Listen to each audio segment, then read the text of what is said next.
so ye afa obewuru obusua obefa wo ma onana enti wo semfitiase no ebia wo ye adwuma du ba bia na fa adwuma no aba fam usika sema basa afa no da fa first born second born na odiko bedidi e dia ko odidi ko enti se nyame anya watum na se wan sore anya nyame nipa nyame sa won so a sa embago ebe hyase ebedidi wase atemo behu na wo no ma obusua no modwere fo bi na ma ye fa ho mama mi hu se na mi hu ye enti bi pese won sane mi sika se mi fanya ade ma na mi ka ho ha se obi a wo pese wo bo obi an de nyame be fa no so abo no onu ni ka ntwe sika ma wansa bere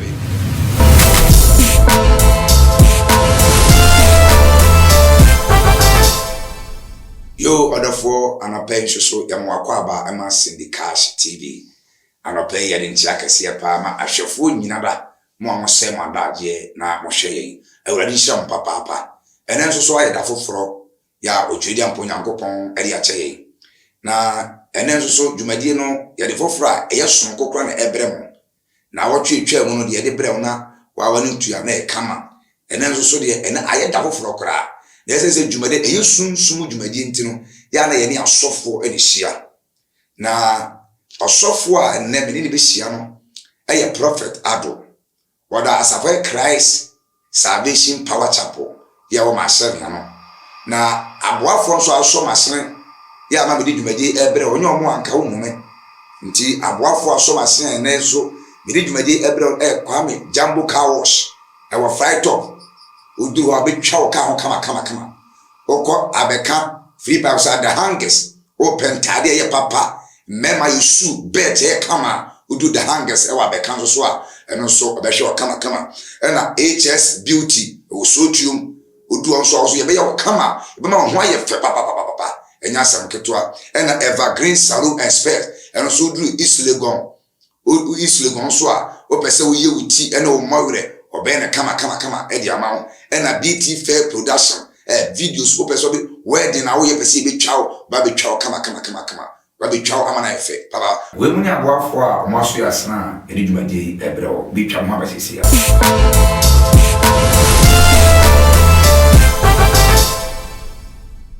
ya ba mo akwa ababiem ya na mo se bebre so anopai asomdwe nkan enka so before na bibia bako de bo ade adom ele mfa bonti so fa mama sra na pai so for anopai de me frewa no ma bi koso e wo nya me soma braba ye bom na no ma e koso mama ya koyese ene ye kwa asori na nso so ye ho kira na e kire ye kwa asori so problem do so na e do so na ne dia me pese me no echene se me pese o ma ahwefo a ehwe Syndicast TV eni wona wo sa situation eti ase na ntira maton safrew na wakwe sunsu abekire se embargo BL hamia how can I break the embargo or how can I stop the embargo I didn't di mechi no meden ma na san free mechi odifo nyamishira na de tosubio me chia ahwefo nyina chiam nyina ye ma me ne papa no ye chia won so ya amoma ya futu nyamishira won so for asem akofa ba ya asem kase ebi atumi pen wansa na me be hye nyame adwuma ase no abaye konua kase anase embago be da mabra boso a na mintimi nya me ho hwe de dikan anadwo me da ho a nsabiti me bome nsane bome na me sori sa no a me yam timi him na ese me yam hye asese me ya enti ebe me ya ko ti se bobo be 5 ansa na bejo na me hu sa de no me nim be biade ni firi enti me hye asese me bompai enti me bompai no a ana me ti ni bi se me nto anointing oil na me moso mpai na eba sa me fa oil ni si me yam na me si me yefunu a aden beba eba no behu oil na obesa na ti akọ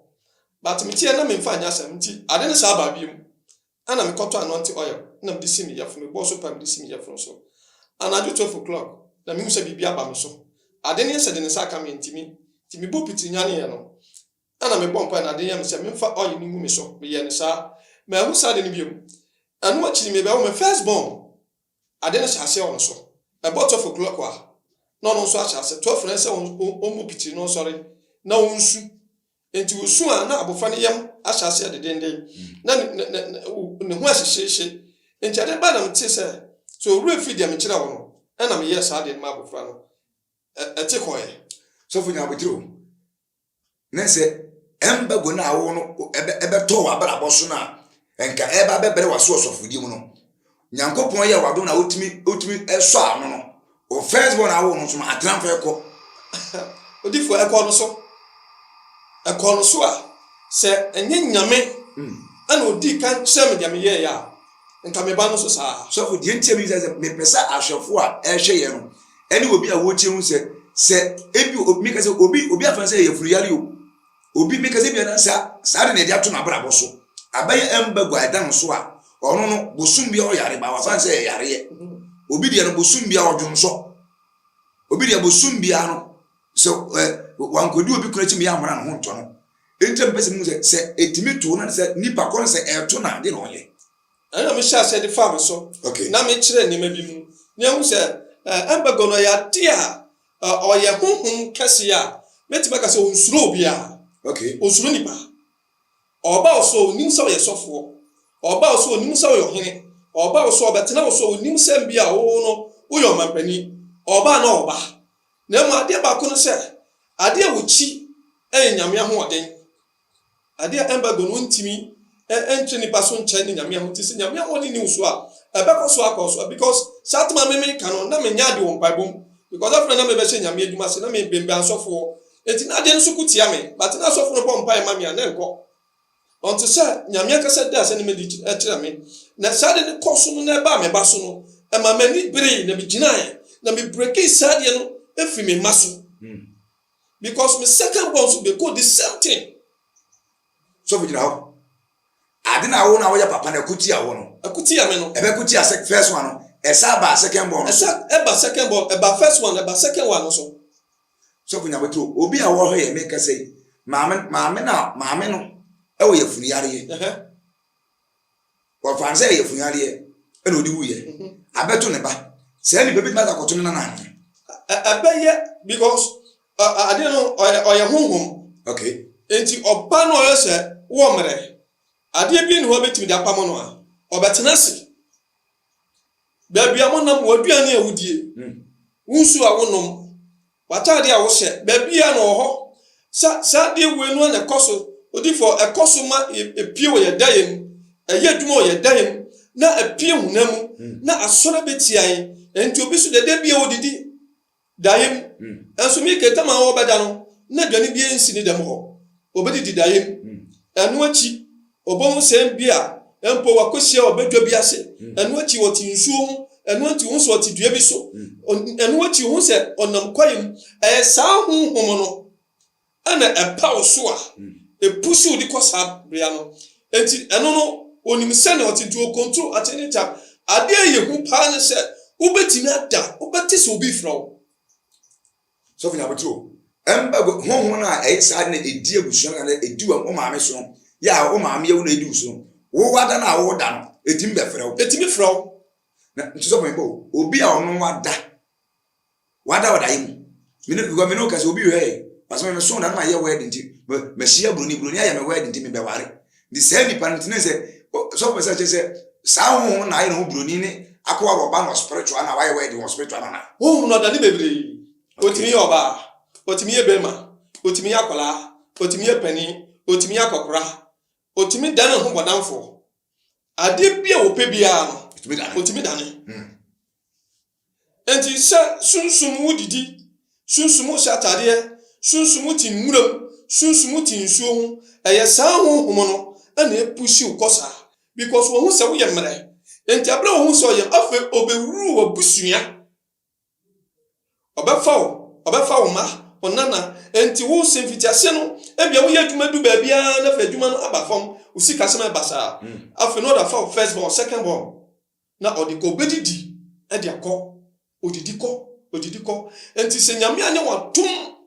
na se wan sori anya nyame nipa nyame sa won so a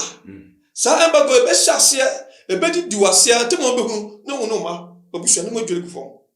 So asemi o kana ese ama me ametia no me yemo shimi to the extent say saadi we betima ma abushani nyina tuma say dia maame bi hwe ono ya chance ma no ko ba bia eno so na ebere ne manse say nipa na asem na ka kire no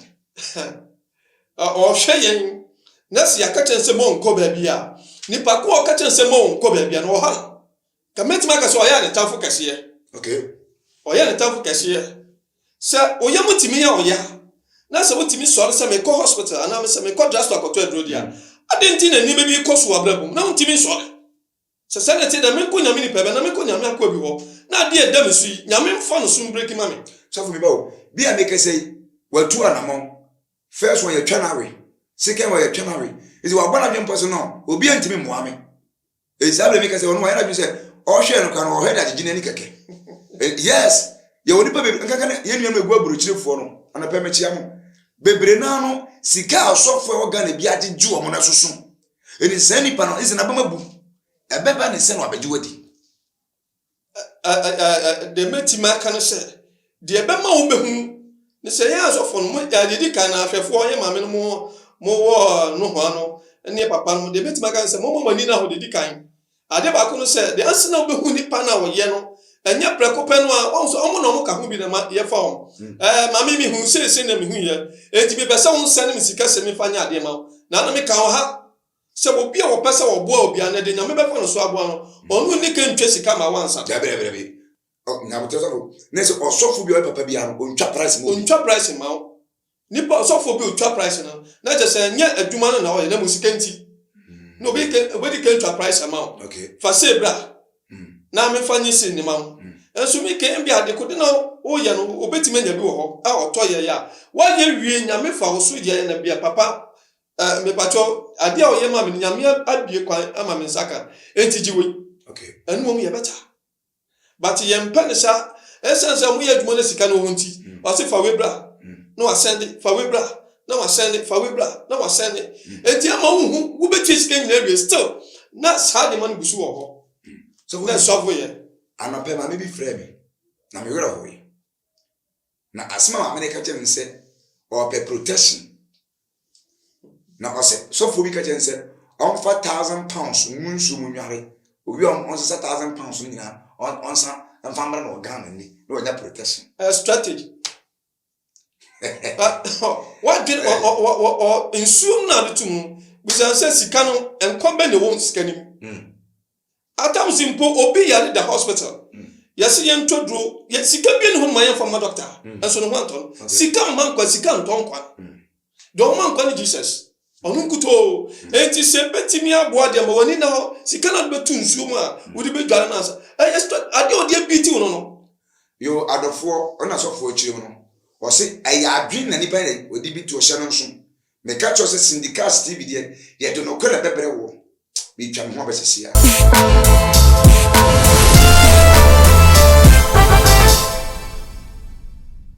Yo adofo yakwa aba. Ye ko na sofo kasa. Na sofo ka che se eya adwin ena bibinare eyusu.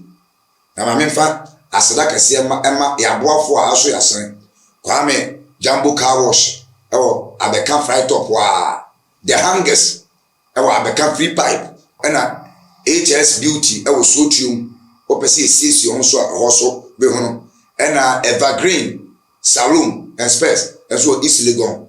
Ena BT Fair Production. So opesi utwa wedding a. Wode to nsafre ye. Abetwa kama. So for na men samara asem no so. Sisi me no kase. Obi a wo maako 7. Omu nyina kwa wale abetena fie. Obi so akwa aburuchire. Abefa nkrofo ofri Ghana ko. Womu nyina akọ no tia no. Sa ni pay eye embago na de sa aba na se de. Ono kra de na so momobo. But eno mintimi nka se obi a oyesa no onjai. Okay. Yeah, papa ye no oye. Na mo sa nipa no se one. Omo ni nyame som no enye ntietia ma no enkoyie ma no because Bible say na dodo ani sa won oso ntakrache. Okay. Enti wo no a oso sa ntakrache do ni ani hwe no me dia so masiko nti udini da ho anye ye wo facility ye anye ye unua bi so ti unua ba bi ti enti ya te se wo bo ankrofo ya te se wo na wo pede busua enti once ye wo na wo ya sade nkwa de ni nyina ahwe okay enti se sa embago yi se awa busua no ti mu a aye dan wo ye den obaso de ti yawo because papa na ono person na ne bone no wo make sure say sa papa na nkoso abusua mu enti ya de wo obekuma ti yawo wo pede ankrofo no so bre wase sofo me kase obi wo so ma ni so kwa fana kete so o wasa embago problem ya apart from nyame asem ne mpaebo no wo bibi so nkwa da bo sa ni panana de metimi di aboa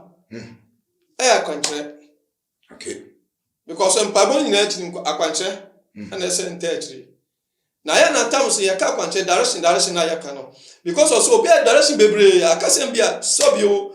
or the private in proper direction nasa ti wa yin nyina bi ukati obi osima yin nyina bi but I say direction okay enya direction bi a hu bi kofa akoko ana me hia moja ana me hia we ana fisika koku nsuom na fa dada no enti sa your direction nyama huru bebra nyame fa yen so ama yen timi de buo nipa okay enti sa wo hia bibi sa na ofra your pan de ba fa so amma sa nkonnua na say embago na da so no edi so no ebe firi wako ko badroom a enyema we ekoso me ka say odifo be nyame soma no se onko ba bi no mo odukru ma mo didi ma onu nsuo ma onya hwe yes odifo ba ko susu na te ne nka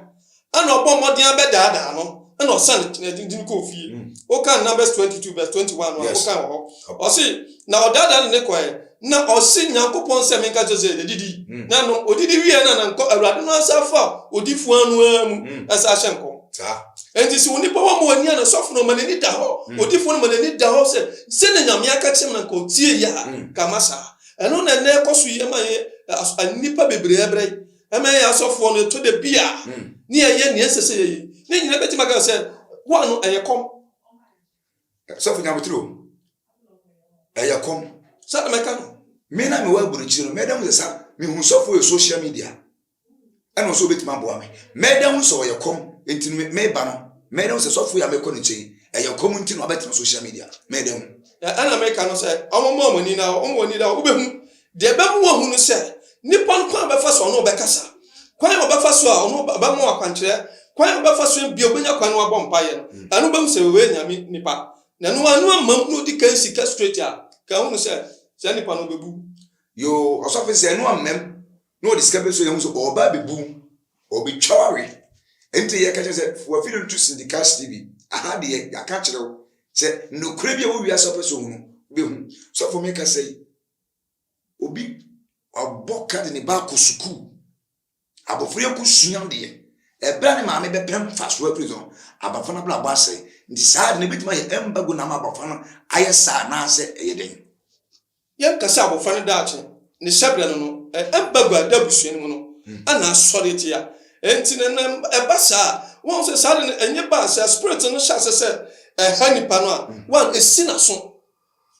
okay esina so se nipa na embago no ha no osina so o manani ye den onhwe obi ha enti no nyame anya wado maame no kasa kire oba papa kasa kire oba nya de obetie